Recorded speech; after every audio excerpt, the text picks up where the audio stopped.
An update on Dorado catfish, rousseauxii. We've had it about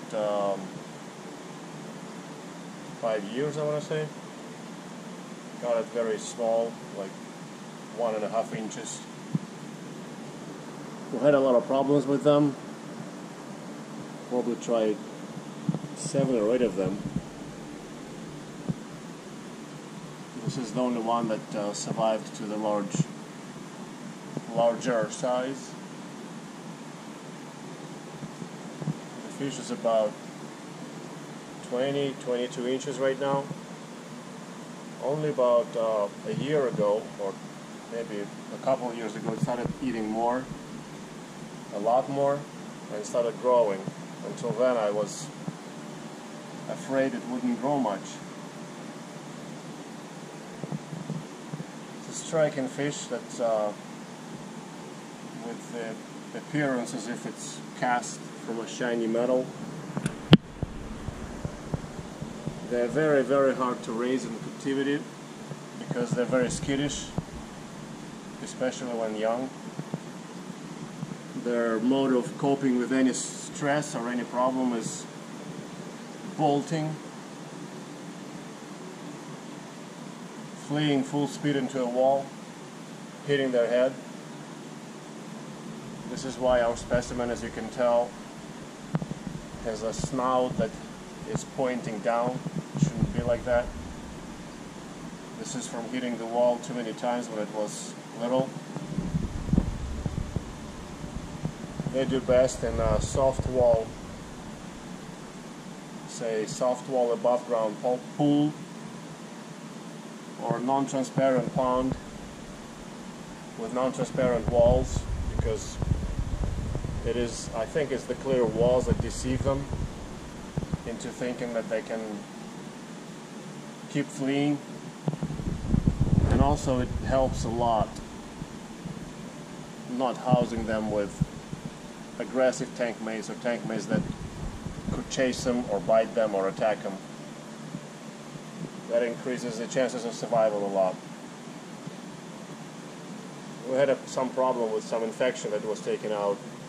Maybe 3 or 4 of ours died from infection, and a couple of them killed themselves eventually from running into a wall. You open the lid to feed them and they bolt.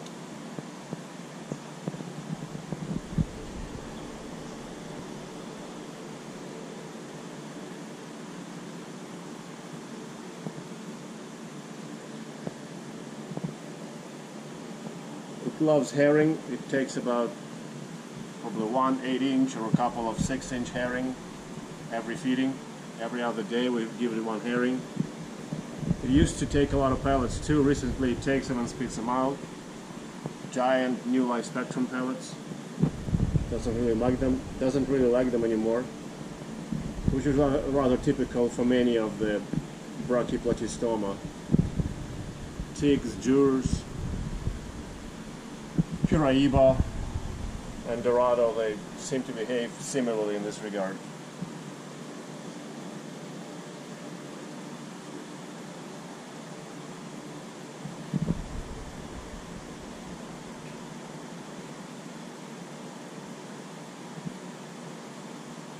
So they're very hard to raise to a large size in captivity, and you see very, very few of them in the hobbyist hands of larger sizes.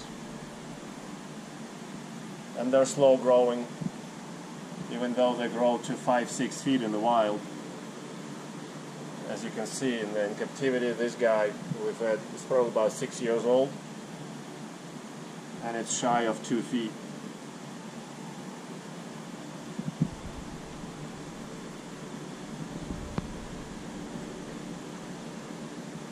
As I was starting saying, that the skittishness diminishes with age and time, but never goes away. I mean, this fish is still very nervous,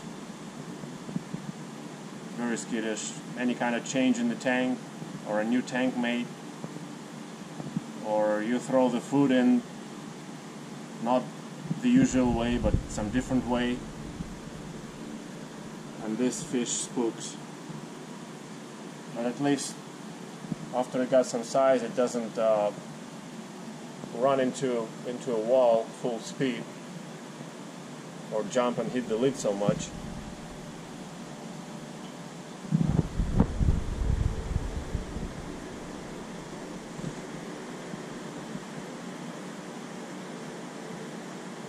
In its tank we have this rescue iridescent shark, badly stunted. The shark is probably about 3 years old, 4 years old, and still about 1.5 feet. And we also have a starry night Palini cichlid and a couple of smaller plecos.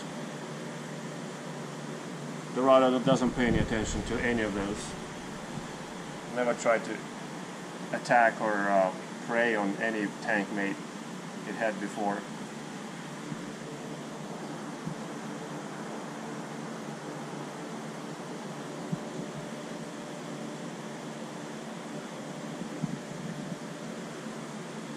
When we have a bigger tank, I will definitely give it a much bigger tank than this 240 gallon.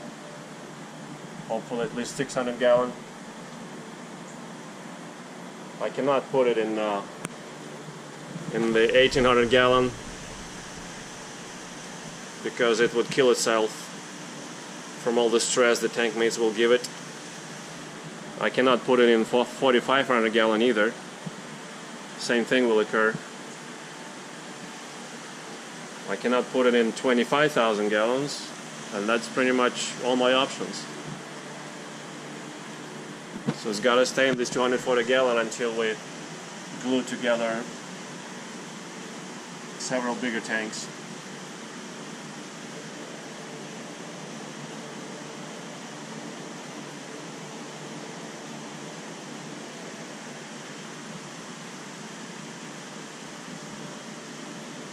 During certain seasons it starts sometimes swimming against the wall, because this is allegedly a very migratory fish. I assume ours reached sexual maturity because it started doing this maybe like 4 years into us having it.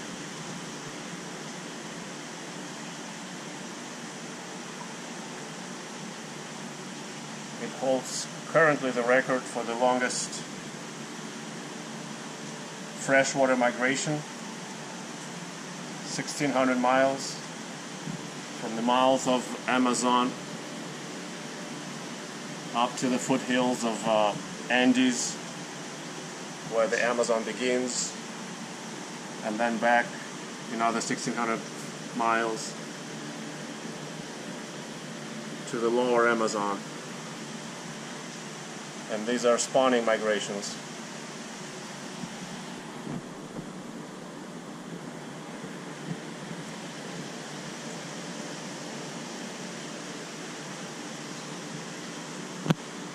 Well, that's a little story on the Dorado for now.